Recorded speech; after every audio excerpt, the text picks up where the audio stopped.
assurant un niveau de stérilité adéquat. Les diverses espèces d'insectes diffèrent dans leur radiosensibilité.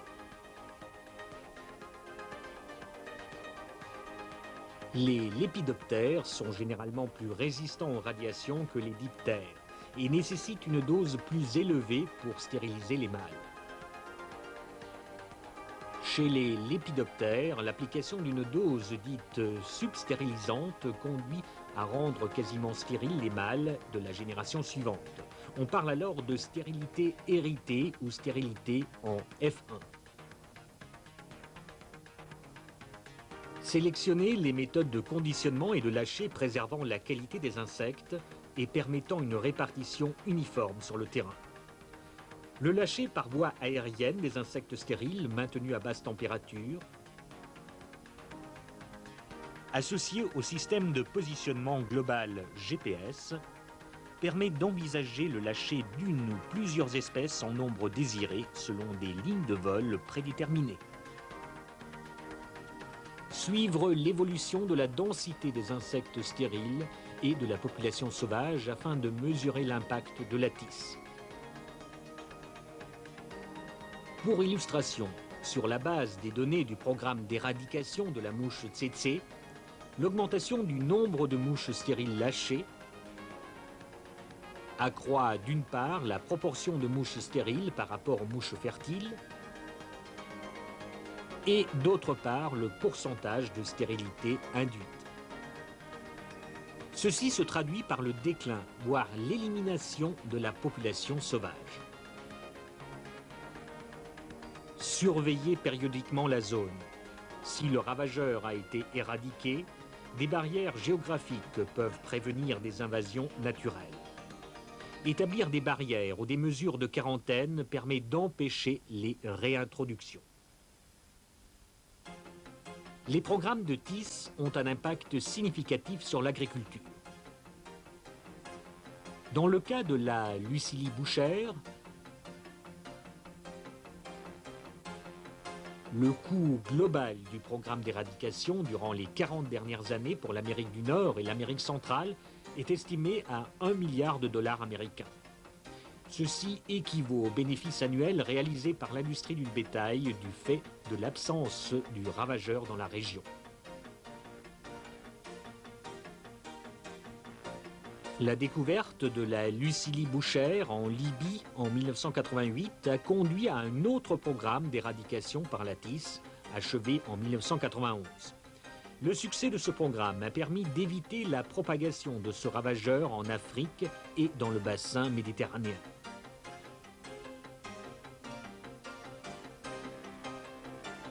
L'élimination par la TIS de la Lucilie bouchère dans la Jamaïque est actuellement en cours.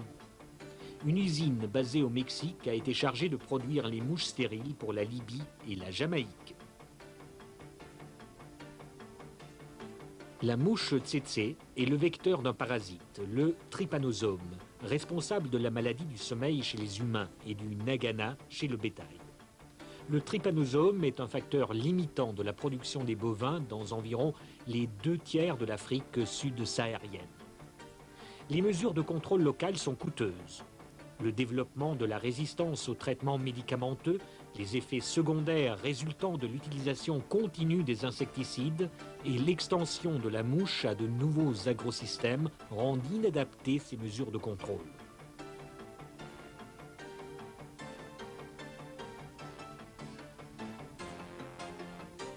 Une campagne d'éradication de la mouche tsetse et du trypanosome sur l'ensemble du continent africain coûterait 1 milliard de dollars américains par an.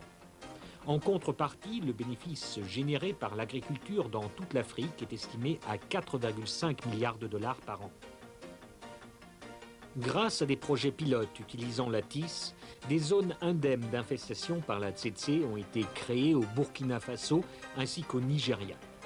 En 1997, la mouche tsetse a été éradiquée de l'île de Zanzibar en Tanzanie, entraînant la disparition de la maladie du bétail et l'augmentation de la durée de vie des animaux. Sur le long terme, l'absence de la maladie a permis l'introduction de géniteurs plus productifs dans les troupeaux de bovins, augmentant ainsi la production de lait et de viande, ainsi que le nombre d'animaux de trait. L'établissement de zones exemptes de mouches des fruits a ouvert de nouveaux marchés pour les produits agricoles qui auparavant ne pouvaient être exportés ou nécessitaient des traitements post-récolte du fait de la présence de la cératite ou d'autres mouches des fruits. En utilisant la tisse, la cératite a été éradiquée du Mexique, de Californie et de Floride après plusieurs introductions accidentelles. L'application préventive de la tisse en Californie, où son utilisation en remplacement des insecticides est très appréciée, a réduit de moitié les coûts du contrôle de la cératite et a permis de continuer les exportations de produits agricoles vers l'étranger.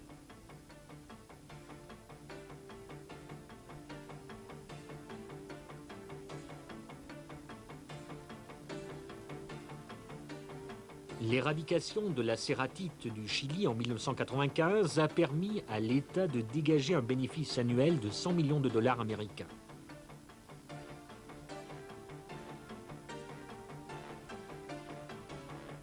Des programmes sont en cours pour supprimer ou éradiquer la cératite au Guatemala, au Pérou, en Argentine, au Portugal, en Jordanie, en Israël, en Afrique du Sud et en Australie.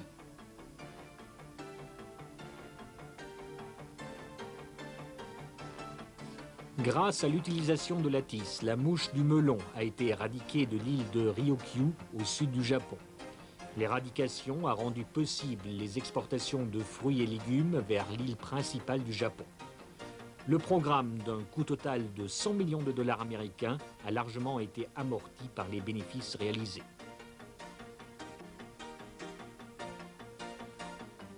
Aux Pays-Bas, la mouche de l'oignon fait l'objet d'un programme de suppression conduit par une compagnie privée sur des champs sélectionnés. La mouche des fruits du Queensland a été éradiquée dans les régions sud et ouest du continent australien. La mouche orientale des fruits a été éliminée de l'île de Guam et des projets pilotes de suppression de ce ravageur par la tisse sont en cours aux Philippines et en Thaïlande. Le long de la frontière entre la Californie et le Mexique, des mouches mexicaines des fruits stériles sont libérées afin de maintenir une zone exempte de ce ravageur. Ceci permet l'exportation des produits agricoles à partir de l'Imperial Valley de Californie. Au Texas, ce même ravageur fait l'objet d'un programme de suppression permettant ainsi l'exportation des agrumes. Cette mouche, ainsi que la mouche antillaise des fruits, ont été éradiqués par la tisse du nord-ouest du Mexique, rendant possible pour la première fois l'exportation des agrumes sans restriction de quarantaine.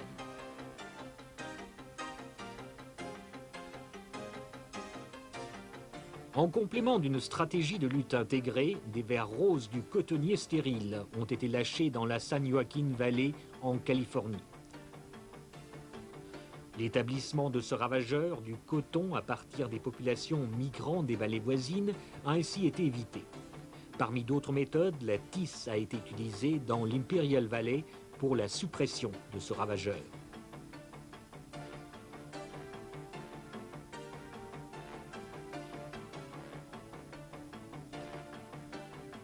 Un programme de lâcher de carpocaps stériles dans les vergers de pommiers et de poiriers est en cours depuis plusieurs années dans la région centrale du sud de la Colombie-Britannique.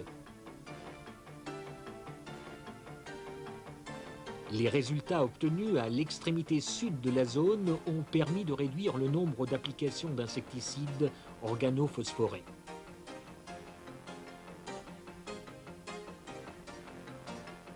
À ce jour, au moins 28 pays ont utilisé la tisse à grande échelle pour l'éradication, la suppression des insectes ravageurs.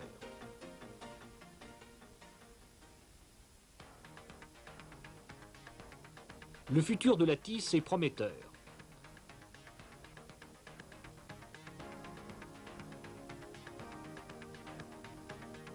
De par son concept et son utilisation, la lutte extensive basée sur la tisse est un système efficace pour le contrôle de certains insectes ravageurs.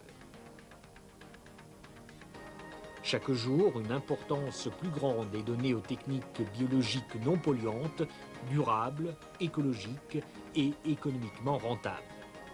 Ces conditions font de la tisse une méthode appropriée pour la suppression, voire l'éradication des insectes ravageurs.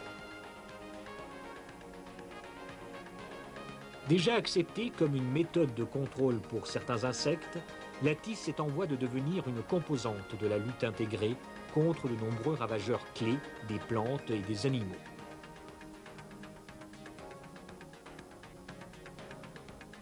La recherche améliore sans cesse les aptitudes de la tisse à contrôler des insectes ravageurs. Par exemple, les nouvelles souches à sexage génétique de la cératite ont rendu possible la production et le lâcher de mâles uniquement. Cette technique a permis de réduire le coût et d'augmenter l'efficacité de la tisse.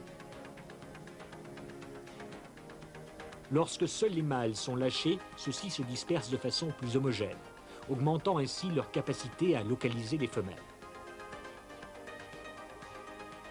Les études en génétique moléculaire, par leur capacité à identifier des populations dites discrètes de tsetse en Afrique, peuvent aider au développement d'une stratégie efficace pour la suppression ou l'éradication de ce ravageur.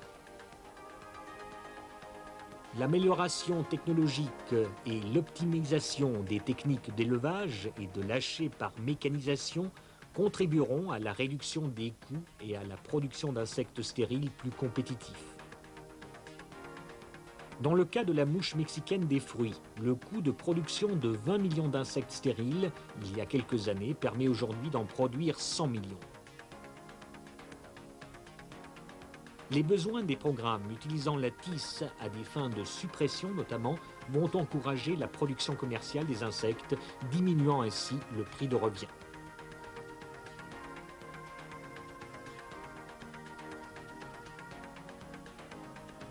Il existe à ce jour dans le monde une trentaine de centres de production, représentant une capacité totale de plus de 4 milliards d'insectes stériles par semaine.